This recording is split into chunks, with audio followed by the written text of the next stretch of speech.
out and was no more.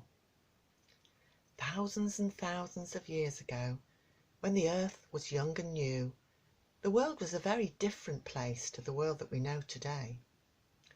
There were no roads or cars, railways or aeroplanes. There were no cities or skyscrapers, seaside resorts or shopping centres. There was no TV or radio or internet.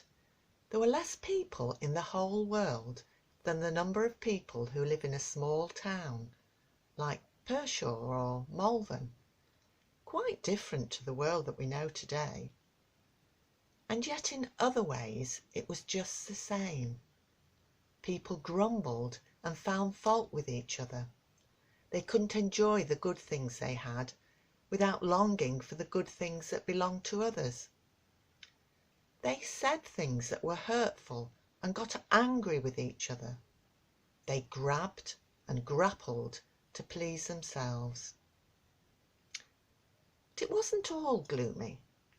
Mums and dads cared for their children with hugs and kisses and cuddles and treats. People could be kind and good, loving and giving. A little bit of God shone through. But like today, most people didn't really want to know God, and they often said things about him that were untrue and that were not polite. The world was like a beautiful pear which had promised to be so delicious to eat, but the best time to taste it had gone, and it was beginning to turn brown and bruised and mushy. Yes, in many ways, the world was just the same as it is today. And just like today, people loved to listen to stories. Enoch was a man who loved to listen to stories. In those days, people lived for a long, long, long time, sometimes for hundreds of years. So Enoch was able to spend time with his great, great, great, great grandfather, and he loved to listen to the stories he told. Now Enoch's great, great, great, great grandfather, whose name was Adam, had been there when the earth was newly made. Enoch's world was different to the world that we know today. But the world when it was brand new was so different even to Enoch's world that if you were dropped into it, you would have thought you were on another planet. Remember that pear that had promised to be so delicious and sweet? The world when it was new was like that. Only it was always the best time to taste it. It was always ripe and juicy and fresh and sweet, and it never went brown or bruised or mushy. People never grumbled or found fault. Nothing spoilt that enjoyment of things. They never longed for what didn't belong to them. No one said hurtful things or got angry, and people walked and talked with God every day. He was their best friend. He was like their father, mother, brother, sister, favourite aunt and uncle, all rolled into one. They loved to be with him, and he with them. Enoch loved to listen to his great, great, great, great grandfather talk about those days. And one day he asked him, "Why is it no longer that way? What went wrong?" Adam looked incredibly sad. "We did something God had told us not to do. We thought we knew better than him, and we let something into the world which touches everything, which bends and breaks things and makes them go bad.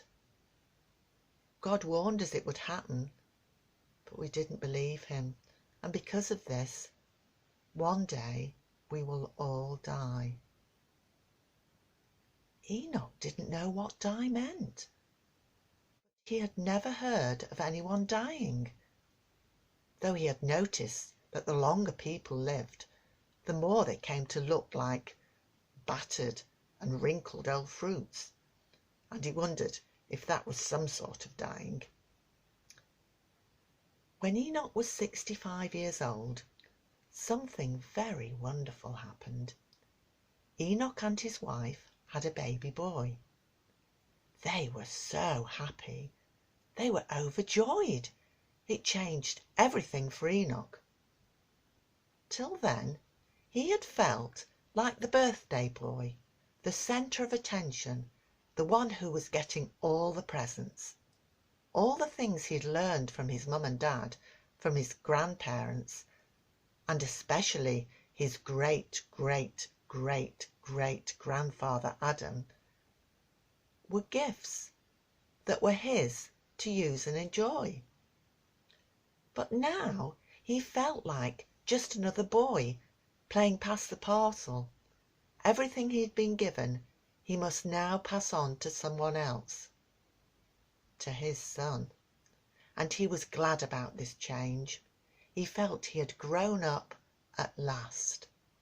From this time on, Enoch walked with God. He walked the way that God would walk. He behaved in a way that God would behave. He walked knowing God was right there beside him. He walked in the direction God was going. He talked about God with Adam. He got Adam to tell him again all the things God had said to him. He thought about them and he believed them. He talked to God and he listened. And sometimes he would hear that still small voice, that gentle whisper as God spoke to his heart. Sometimes it was really hard to walk with God because most people were walking the other way. Enoch had many bumps and bruises, but he knew that this was the most precious gift he had been given, and it was the most precious thing he must pass on. Then something terrible happened. Adam died. One day he lay down, he closed his eyes, he stopped breathing, and the life went out of him. This was the first time people had seen someone grow old and die. They were shocked and terrified. Enoch was heartbroken. So this is what die means, he thought. This happens because we didn't believe what God said. Enoch still walked with God, but now he warned everyone who was going the other way where they were heading. He warned them of what would happen to them if they went on behaving in a way that did not please God. One day they would face God, and it would not go well with them.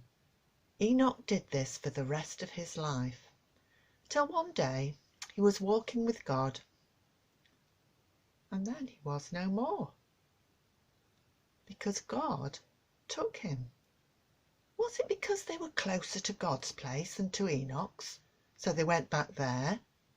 Or was it because God wanted everyone to know that Enoch was speaking the truth about him, and that their lives did not have to end badly?